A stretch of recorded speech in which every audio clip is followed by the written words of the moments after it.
My dear brothers and sisters, the ascension of our Lord Jesus, which we celebrate this Sunday, means several things. The ascension of Jesus means that He is truly the Son of God. That Jesus ascended into heaven is an affirmation of Jesus' divinity. Like what we heard from St. Paul in our second reading today, He who ascended to heaven means He was also the one who descended from heaven. Jesus came from the Father, now He returns to His Father. Jesus came from heaven, and now Jesus returns to heaven where He truly belongs. And so the ascension of Jesus confirms that Jesus is truly the Son of God. That is His identity, because His true home is heaven. The ascension of Jesus also means the commissioning of His disciples. Like what we heard in our first reading and in our gospel, before Jesus ascended to heaven, Jesus entrusted to His disciples the mission He has started. Inihabilin ni Jesus sa kanyang mga alagad ang pagpapatuloy ng kanyang misyon. Kaya kahit na yung mga alagad ni Jesus ay mga mahihinang tao, kahit na si Pedro itinakwil pa si Jesus, kahit na yung mga alagad ni Jesus ay nagtago noong dakpin si Jesus, sa kanila pa rin ipinagkatiwala ni Jesus ang pagpapatuloy ng kanyang misyon. Parang sinasabi ni Jesus sa kanila, hindi pa talaga tapos ang aking gawain, pero ito ay ipagpapatuloy ninyo.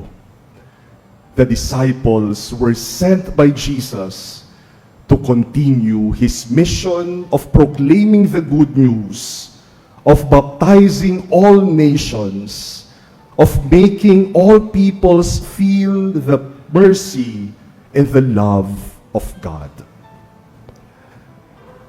But my dear brothers and sisters, if there is one significance of the ascension of Jesus that is very striking to me, is the fact that when Jesus ascended to heaven, He shows His disciples and all of us that there is always a time to go. There is always a time to leave. There is always a time to vanish. There is a time for coming, but there is also a time for leaving. May panahon na dumarating, pero may panahon din ng paglisan at pag-alis.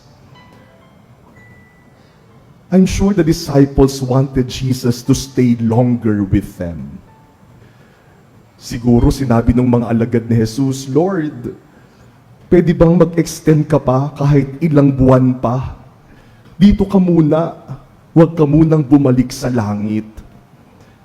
And maybe Jesus could also have thought that way. Siguro iniisip din ni Jesus, pwede kayang dito muna ako? Pwede kayang tulungan ko muna itong mga alagad ko?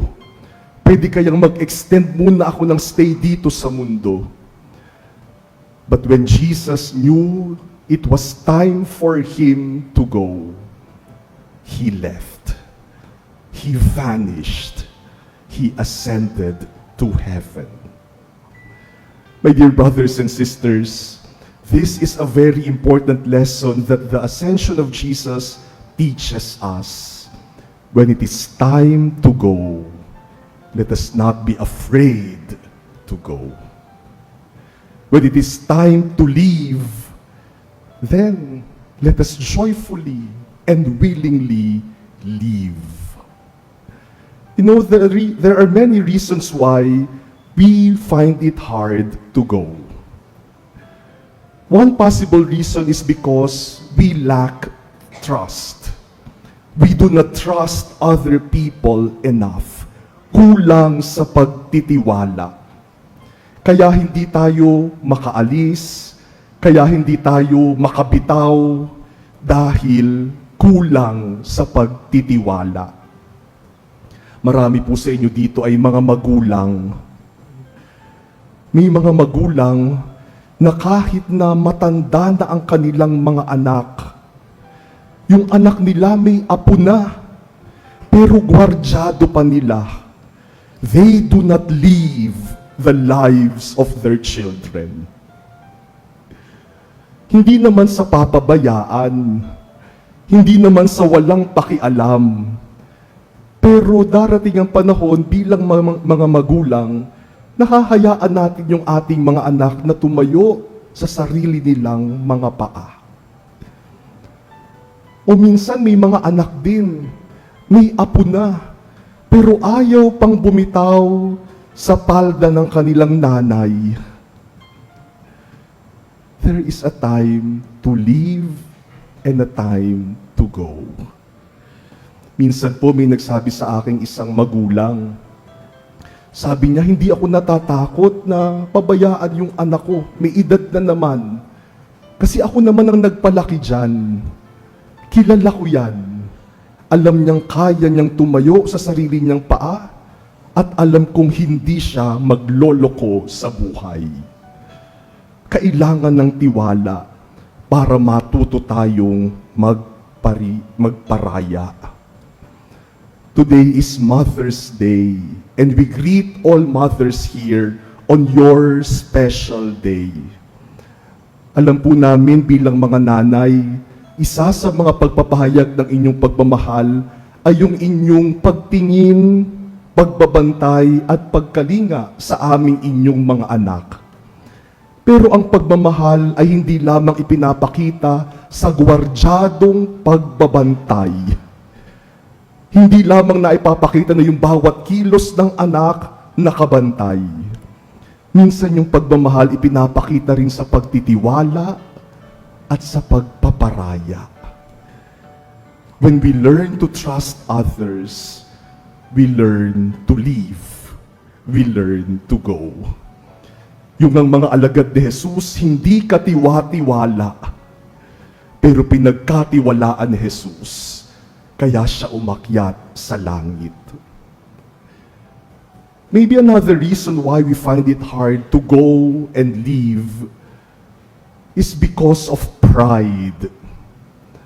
Because of the need to be needed. At marami po sa atin may ganyang pakiramdam. The need to be needed. Kailangan kasi ako. Ako lang kasi ang makakagawa nito. Hindi ko pwedeng ipagkatiwala ito sa iba dahil hindi nila kakayanin. Ako lang ang may kayang gumawa nito. And this is pride. To think that I am not indispensable. That I could not live because I am needed. O ilang mga taong nakaposisyon, may pwesto, may kapangyarihan, ang hindi maiwan-iwanan ang posisyon, ang kapangyarihan, dahil ako ang kailangang nandyan. Walang ibang makakagawa niyan kundi ako. Ayaw mag-retire, kasi ako lang ang makagagawa nito. Kahit na po sa simbahan, ganyan. Sa simbahan, maraming mga ministries, maraming mga organizations na yung leader, dalaga pa sila, binata pa sila, sila na yung leader. Nag-asawa, sila pa rin yung leader. May apo na, sila pa rin yung leader. May apo na sa tuhod, sila pa rin yung leader. Ayaw mag-resign, ayaw mag-retire, at ayaw ipasa sa iba ang tungkulin. Because I am needed. I alone can do this job well. the pride of the need to be needed. But you know, my dear brothers and sisters, no one is indispensable. We can always leave and admit that there are others who can do the job better than I can.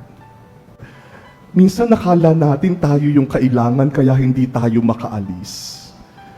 Pero dapat nating malaman, minsan kahit wala tayo, magpapatuloy naman. Kahit wala ka dyan, baka mas mapabuti pa nga. Let us not be proud to think that I am needed. Like Jesus, let us learn that there's always a time to go and to leave. Kahapon po, nandun ako sa Diocese of Cubao to give a seminar to the lay liturgical ministers of the Diocese of Cubao. And I was also sharing with them a reflection like this about Jesus' ascension.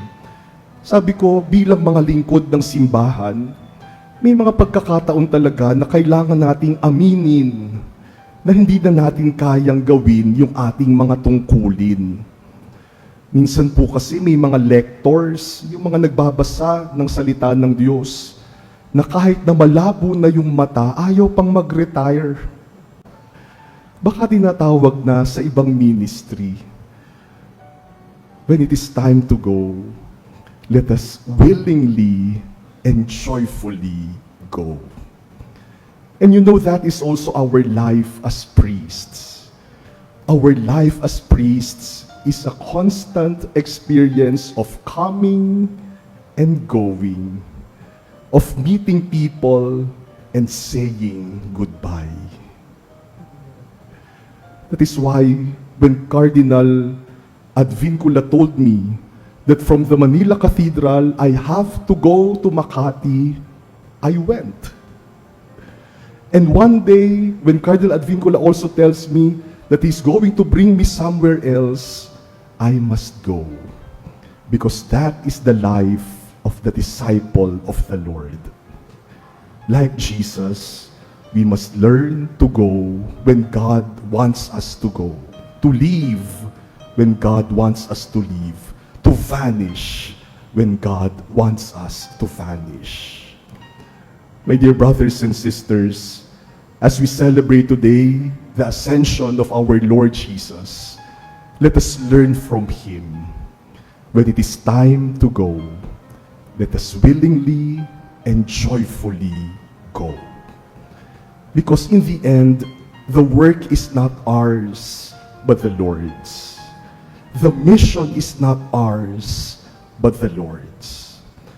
When I have done what I am supposed to do, and when God tells me, you must go, I will go, to allow God's work to continue even without me.